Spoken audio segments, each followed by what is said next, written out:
All right, so I wanted to talk a little bit about all the spiritual gurus, leaders, whatnot, that they either incorporate the Mandela effect or they completely ignore it. And let me start out with just playing a little clip from Bashar talking about the Mandela effect.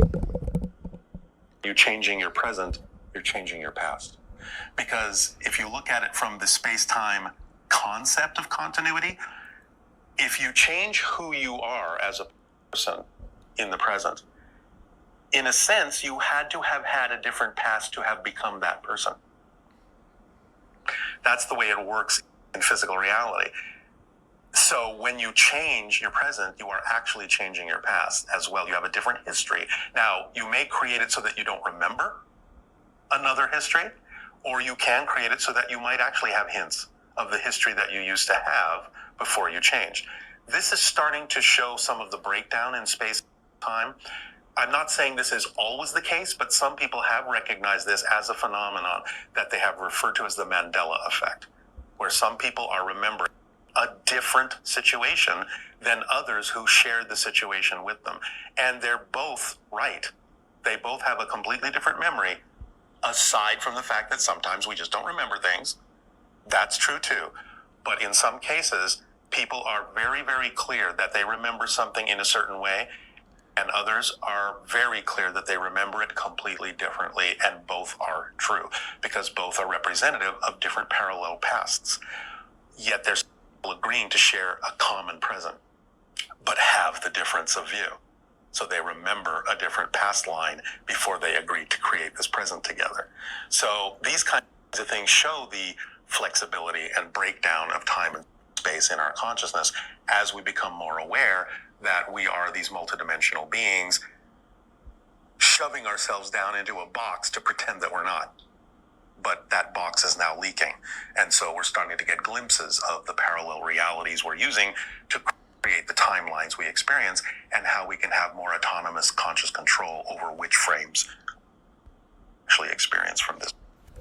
All right, so it's interesting how he says that the timelines or the box is leaking. That's an interesting way of looking at the Mandela effect. That the reason we are remembering and seeing reality change is that it is leaking. He goes on to say some interesting things about how, as we progress here,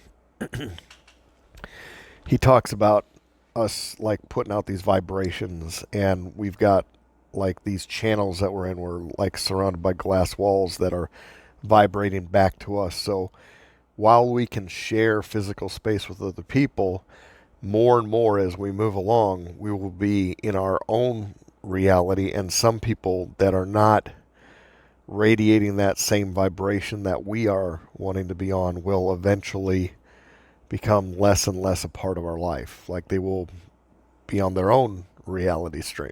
It's kind of interesting how he says it, but overall, I kind of like his message. It's a positive message, and I like that he acknowledges the Mandela effect more correctly than most gurus and spiritual people that I've heard out there. Of course, we've had like 8 years to come up with this stuff, so I'm glad they're finally doing it. Teal Swan years ago, I did one on her where just analyzed what she was saying about it, and hers was completely missing the mark. I mean, completely doesn't get it. Like somebody wrote it for her, and she gave it more of a psychobabble type of an explanation, but did not really understand what the Mandela effect was all about. David Icke, I know that he's aware of the Mandela effect, but he does not incorporate it into his presentations, which I'm surprised. I would think his whole simulation view would fit perfectly with the Mandela effect, but he doesn't to bring it. He doesn't bring it in. He's pushing the soul trap thing right now. Lately, also coming on stage seems to be this woman called Isabella Green, and she's like the part two of the David Icke soul trap stuff. She's coming on real strong. She's like on everybody's show. Everybody that talks about metaphysics or New Age